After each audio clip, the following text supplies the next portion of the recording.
أعوذ بالله من الشيطان الرجيم بسم الله الرحمن الرحيم ياسين والقرآن الحكيم إنك لمن المرسلين على صراط مستقيم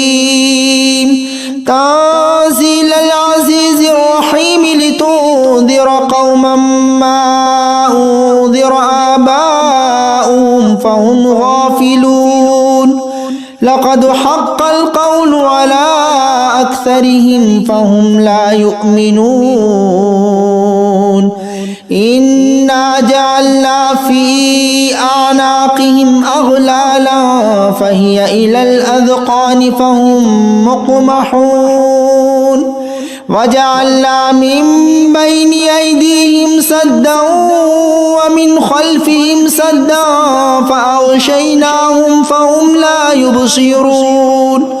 وسواء عليهم أنذرتهم أم لم تنذرهم لا يؤمنون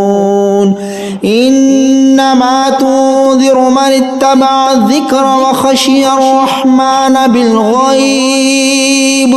فبشره بمغفرة وأجر كريم إنا نحن نحيي الموتى ونكتب ما قدموا وآثارهم وكل شيء أحصيناه في إمام مبين واضرب لهم مثلا أصحاب القرية إذ جاءها المرسلون إذ أرسلنا إليهم اثنين فكذبوهما فعززنا بثالث فقالوا إنا إليكم مرسلون قالوا ما أنتم إلا بشر مثلنا وما أنزل الرحمن من شيء إن أنتم إلا تكذبون قالوا ربنا يعلم إنا إليكم لمرسلون وما علينا إلا البلاغ المبين قالوا إنا تطيرنا بكم لئن لم تنتهوا لنرجمنكم وليمسنكم منا عذاب أليم قالوا طائركم معكم أئن ذكرتم بل أنتم قوم مسرفون وجاء من أقصى المدينة رجل يسعى قال يا قوم اتبعوا المرسلين اتبعوا من لا يسألكم أجرا وهم مهتدون وما لي لا أعبد الذي فطرني وإليه ترجعون أأتخذ من دونه آلهة إن يردني الرحمن بضر لا تغني عني شفاعتهم شيئا ولا ينقذون إني إذا لفي ضلال مبين إني آمنت بربكم فاسمعون قيل ادخل الجنة قال يا ليت قومي يعلمون بما غفر لي ربي وجعلني من المكرمين وما أنزلنا على قومه من بعده من جود من السماء وما كنا منزلين إن كانت إلا صيحة واحدة فإذا هم خامدون يا حسرة على العباد ما يأتيهم من رسول إلا كانوا به يستهزئون ألم يروا كم أهلكنا قبلهم من القرون أنهم إليه لا يرجعون وإن كل لما جميع لدينا محضرون وآية لهم الأرض الميتة أحييناها وأخرجنا منها حبا فمنه يأكلون وجعلنا فيها جنات من نخيل وأعناب وفجرنا فيها من العيون ليأكلوا من ثمره وما عملته أيديهم أفلا يشكرون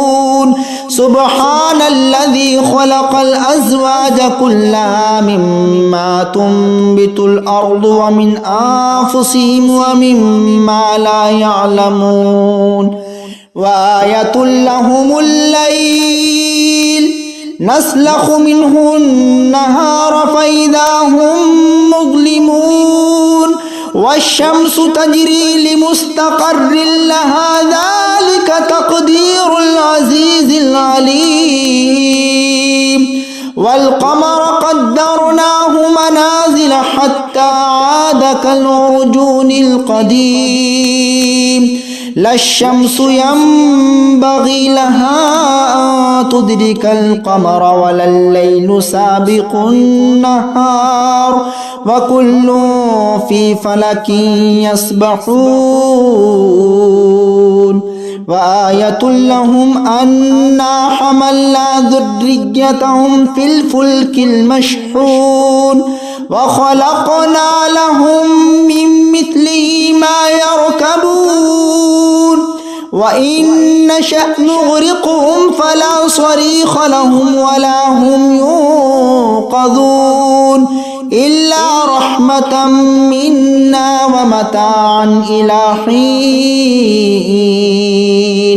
وإذا قيل لهم اتقوا ما بين أيديكم وما خلفكم لعلكم ترحمون وما تأتيهم من آية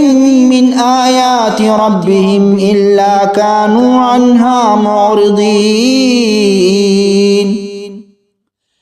وإذا قيل لهم أنفقوا مما رزقكم الله قال الذين كفروا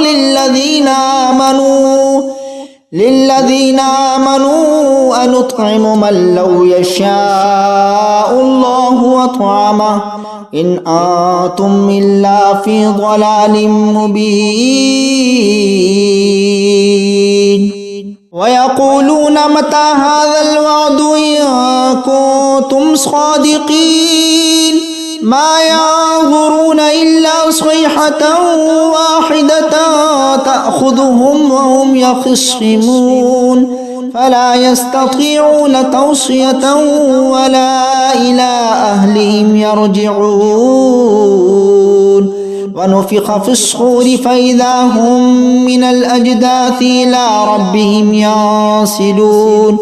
قالوا يا ويلنا من بعثنا من مرقدنا هذا ما وعد الرحمن وصدق المرسلون إن كانت إلا صيحة واحدة فإذا هم جميع لدينا محضرون فاليوم لا تظلم نفس شيئا ولا تجزون إلا ما كنتم تعملون إن أصحاب الجنة اليوم في شغل فاكهون هم وأزواجهم في ظلال على الأرائك متكئون لهم فيها فاكهة ولهم ما يدعون سلام قولا من رب رحيم وامتازوا المجرمون ألم أعهد إليكم يا بني آدم ألا تعبدوا الشيطان إنه لكم عدو مبين وأن اعبدوني هذا صراط مستقيم ولقد أضل منكم جبلا كثيرا أفلم تكونوا تعقلون هذه جهنم التي كنتم توعدون اصلوها اليوم بما كنتم تكفرون اليوم نختم على أفواههم وتكلمنا أيديهم وتشهدهم أرجلهم بما كانوا يكسبون ولو نشاء لطمسنا على أعينهم فاستبقوا الصراط فأنى يبصرون ولو نشاء لمسخناهم على مكانتهم فما استطاعوا مضيا ولا يرجعون ومن نعمره ننكسه في الخلق أفلا يعقلون وما علمناه الشعر وما ينبغي له إن هو إلا ذكر وقرآن مبين لينذر ما كان حيا ويحق القول على الكافرين أولم يروا أنا خلقنا لهم مما عملت أيدينا أنعاما فهم لها مالكون وذللناها لهم فمنها ركوبهم ومنها يأكلون ولهم فيها منافع ومشارب أفلا يشكرون واتخذوا من دون الله آلهة لعلهم ينصرون لا يستطيعون نصرهم وهم لهم جند محضرون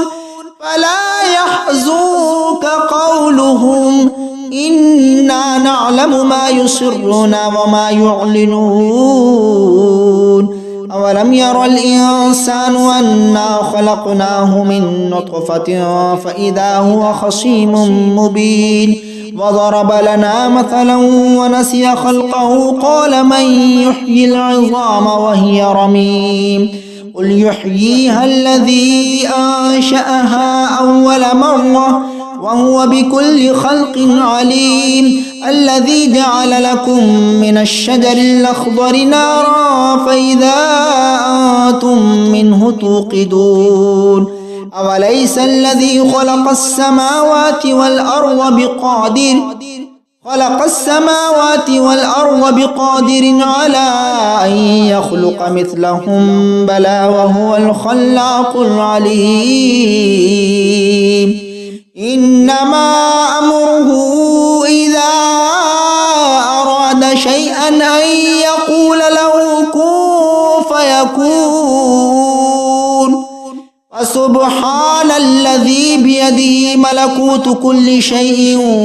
وإليه ترجعون بسم الله الرحمن الرحيم الرحمن علم القرآن خلق الإنسان علمه البيان الشمس والقمر بحسبان والنجم والشجر يسجدان والسماء رفعها ووضع الميزان ألا تطغوا في الميزان وأقيموا الوزن بالقسط ولا تخسروا الميزان والأرض وضعها للأنام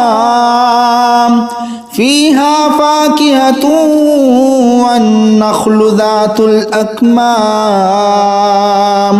والحب ذو العصف والريحان فبأي آلاء ربكما تكذبان خلق الإنسان من صلصال كالفخار وخلق الجن من مارج من نار فبأي آلاء ربكما تكذبان رب المشرقين ورب المغربين فبأي آلاء ربكما تكذبان مرج البحرين يلتقيان بينهما برزخ لا يبغيان فبأي آلاء ربكما تكذبان يخرج منهما اللؤلؤ والمرجان فبأي آلاء ربكما تكذبان وله الجوار المنشآت في البحر كالأعلام فبأي آلاء ربكما تكذبان كل من عليها فان ويبقى وجه ربك ذو الجلال والإكرام فبأي آلاء ربكما تكذبان يسأله ما في السماوات والأرض كل يوم هو في شأن فبأي آلاء ربكما تكذبان سنفرغ لكم أيها الثقلان فبأي آلاء ربكما تكذبان يا معشر الجن والإنس إن استطعتم أن تنفذوا من أقطار السماوات والأرض فانفذوا لا تنفذون إلا بسلطان فبأي آلاء ربكما تكذبان يرسل عليكما شواظ من نار ونحاس فلا تنتصران فبأي آلاء ربكما تكذبان فإذا انشقت السماء فكانت وردة كالدهان فبأي آلاء ربكما تكذبان فيومئذ لا يسأل عن ذنبه إنس ولا جان فبأي آلاء ربكما تكذبان يعرف المجرمون بسيماهم فيؤخذ بالنواصي والأقدام فبأي آلاء ربكما تكذبان هذه جهنم التي يكذب بها المجرمون يطوفون بينها وبين حميم آن فبأي آلاء ربكما تكذبان ولمن خاف مقام ربه جنتان فبأي آلاء ربكما تكذبان ذواتا أفنان فبأي آلاء ربكما تكذبان فيهما عينان تجريان فبأي آلاء ربكما تكذبان فيهما من كل فاكهة زوجان فبأي آلاء ربكما تكذبان متكئين على فرش بطائنها من استبرق وجنى الجنتين دان فبأي آلاء ربكما تكذبان فيهن قاصرات الطرف لم يطمثهن إنس قبلهم ولا جان فبأي آلاء ربكما تكذبان كأنهن الياقوت والمرجان فبأي آلاء ربكما تكذبان هل جزاء الإحسان إلا الإحسان فبأي آلاء ربكما تكذبان ومن دونهما جنتان فبأي آلاء ربكما تكذبان مدهامتان فبأي آلاء ربكما تكذبان فيهما عينان نضاختان فبأي آلاء ربكما تكذبان فيهما فاكهة ونخل ورمان فبأي آلاء ربكما تكذبان فيهن خيرات حسان فبأي آلاء ربكما تكذبان حور مقصورات في الخيام فبأي آلاء ربكما تكذبان لم يطمثهن إنس قبلهم ولا جان فبأي آلاء ربكما تكذبان متكئين على رفرف خضر وعبقري حسان فبأي آلاء ربكما تكذبان تبارك اسم ربك ذي الجلال والإكرام بسم الله الرحمن الرحيم تبارك الذي بيده الملك وهو على كل شيء قدير الذي خلق الموت والحياة ليبلوكم أيكم أحسن عملا وهو العزيز الغفور الذي خلق 7 سماوات طباقا ما ترى في خلق الرحمن من تفاوت فرجع البصر هل ترى من فطور ثم رجع البصر كرتين ينقلب إليك البصر خاسئا وهو حسير ولقد زينا السماء الدنيا بمصابيح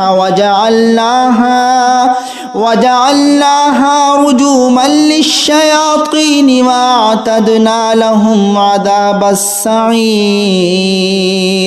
وللذين كفروا بربهم عذاب جهنم وبئس المصير إذا ألقوا فيها سمعوا لها شهيقا وهي تفور تكاد تميز من الغيظ كلما ألقي فيها فوج سألهم خزنتها ألم يأتكم نذير قالوا بلى قد جاءنا نذير فكذبنا وقلنا ما نزل الله من شيء إن أنتم إلا في ضلال كبير وقالوا لو كنا نسمع أو نعقل ما كنا في أصحاب السعير فاعترفوا بذنبهم فسحقا لأصحاب السعير إن الذين يخشون ربهم بالغيب لهم مغفرة وأجر كبير وأسروا قولكم أو اجهروا به إنه عليم بذات الصدور ألا يعلم من خلق وهو اللطيف الخبير هو الذي جعل لكم الأرض ذلولا فامشوا في مناكبها وكلوا من رزقه وإليه النشور أأمنتم من في السماء أن يخسف بكم الأرض فإذا هي تمور أم أمنتم من في السماء أن يرسل عليكم حاصبا فستعلمون كيف نذير ولقد كذب الذين من قبلهم فكيف كان نكير أولم يروا إلى الطير فوقهم صافات ويقبضن ما يمسكهن إلا الرحمن إنه بكل شيء بصير أمن هذا الذي هو جند لكم ينصركم من دون الرحمن إن الكافرون إلا في غرور أمن هذا الذي يرزقكم إن أمسك رزقه بل لجوا في عتو ونفور أفمن يمشي مكبا على وجهه أهدى أمن يمشي سويا على صراط مستقيم قل هو الذي أنشأكم وجعل لكم السمع والأبصار والأفئدة قليلا ما تشكرون قل هو الذي ذراكم في الأرض وإليه تحشرون ويقولون متى هذا الوعد إن كنتم صادقين قل إنما العلم عند الله وإنما أنا نذير مبين فلما رأوه زلفة سيئت وجوه الذين كفروا وقيل هذا الذي كنتم به تدعون قل أرأيتم إن أهلكني الله ومن معي أو رحمنا فمن يجير الكافرين من عذاب أليم قل هو الرحمن آمنا به وعليه توكلنا فستعلمون من هو في ضلال مبين قل أرأيتم إن أصبح ماؤكم غورا فمن يأتيكم بماء